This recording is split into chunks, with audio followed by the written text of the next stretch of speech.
take your seats now?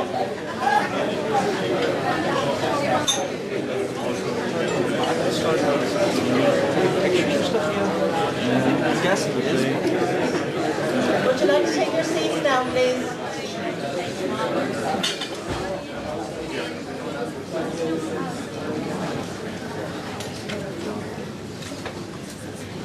So we start on this session, Communicating Atheism. This is a very fluid kind of session. We're discussing how people get the message of atheism across. Now, people do it in different ways. They do it through YouTube, books, DVDs, radio, or they blog. And we have different speakers here today. So I'm going to first introduce to you Rebecca Watson, who is a blogger and independent podcast host and founder of Skepchick.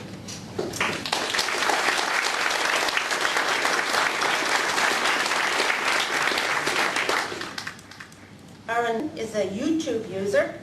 He has created a 17-part series of videos on the foundational falsehoods of creationism. And this is his first time out of the US. And make sure you give him a big warm welcome so he'll come back again.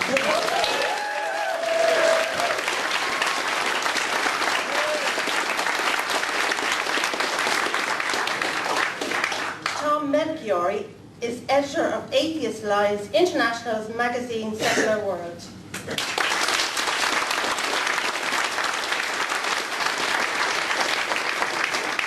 And the young man on my left here, on my right,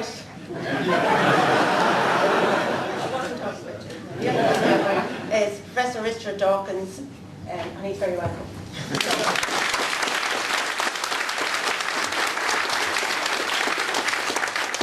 Rebecca is going to start, then Aaron, Tom, and the young man on my right.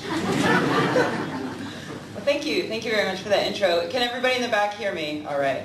Yeah, it's really never been a problem for me, but everybody else has been asking that, so I thought I would as well.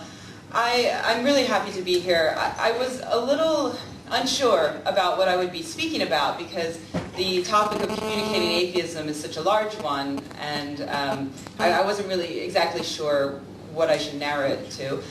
And then I saw the really interesting panel earlier today on women atheist activists.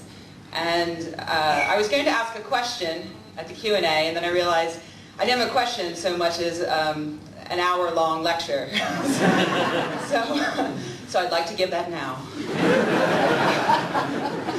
No, specifically I took issue with something that was said by the esteemed Paula Kirby, whose work I really enjoy.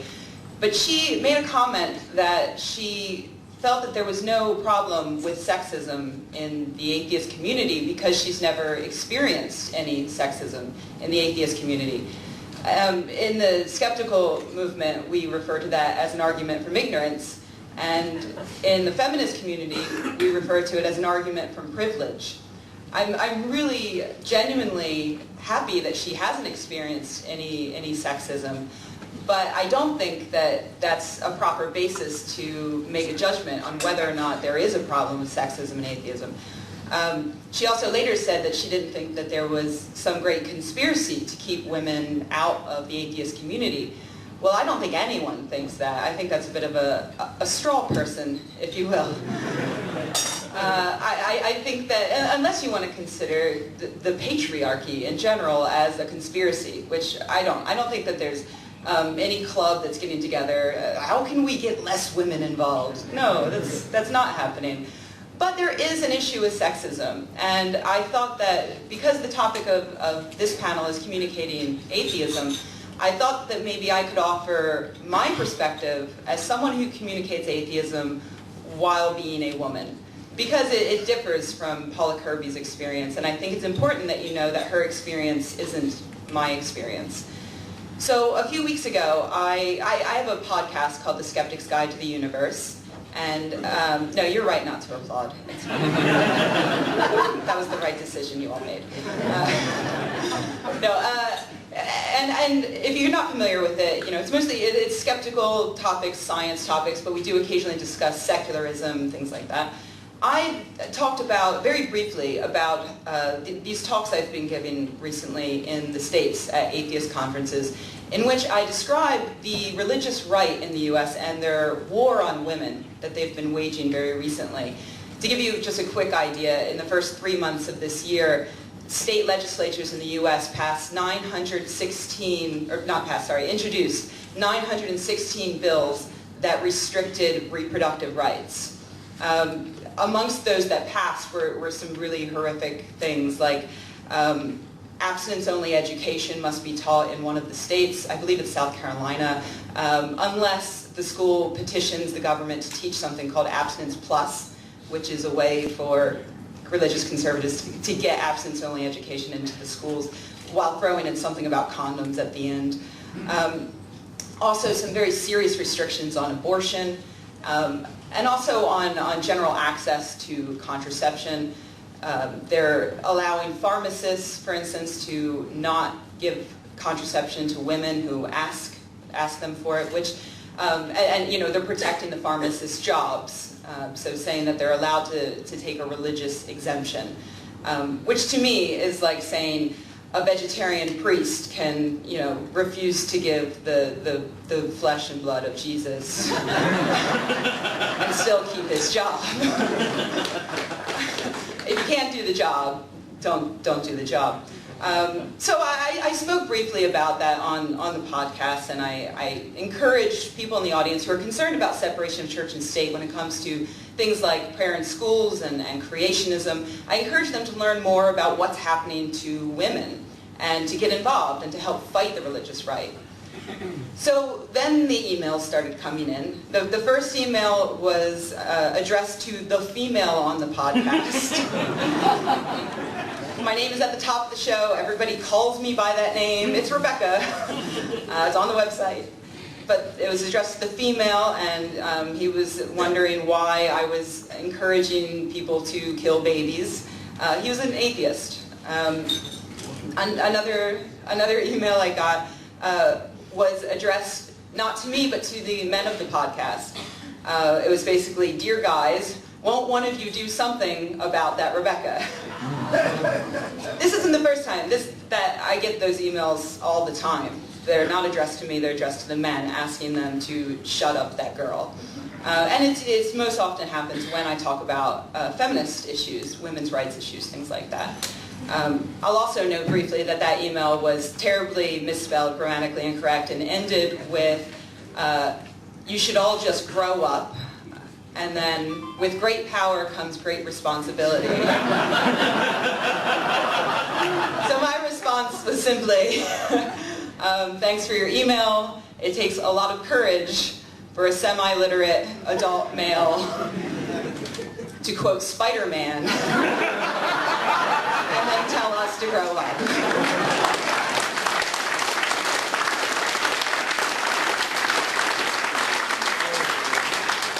So I wish I could say that those emails were rare, but they're not. I get a couple of them a month, usually more if I'm talking about women's issues. They're extraordinary. They range in sexism, from extraordinarily sexist to this is probably kind of sexist. And it's quite disheartening to get these emails from people who actually agree with me on 98% of everything else that's important, but not on this. Then there are the emails from the people who seem to agree with me 100% of the time. I get fan mail, and a certain percentage of that fan mail is graphically sexual. And you're laughing, I hope, out of a little bit of discomfort. And if you're not uncomfortable, I'm going to make you uncomfortable. Because some of these emails do describe in graphic detail what these men would like to do to me sexually. These are from the people who agree with me, and they think they're complimenting me by sending me these emails, these tweets, YouTube messages, things like that. So these are from atheists, and they don't necessarily understand that they're being horribly misogynistic, but they are. Because misogyny isn't something that's just relegated to religion. Religion can certainly bring it out, and it can strengthen it, but it's a cultural problem. And even atheists, even rational people, haven't necessarily rationally looked at their own ideas of gender and equality and sex. So that's one of the things I like to do on Skepchick. That's one of the things that Skepchick as a website stands for, is it's a place where we combine skepticism and atheism and secularism and humanism and feminism. And through that we hope to sort of let people know about what their privileges are and how they can help be more welcoming to women, how they can get rid of the biases they hold that they might not even realize they hold. So that's what it's like to deal with other atheists as an outspoken atheist woman. And of course there's also, I should mention, the contact I get from people who disagree with me even on the atheism, the contact I get from religious people. I'm sure we've all heard Richard reading his amazing hate mail, which is hilarious, which I should mention is actually my cell phone ring.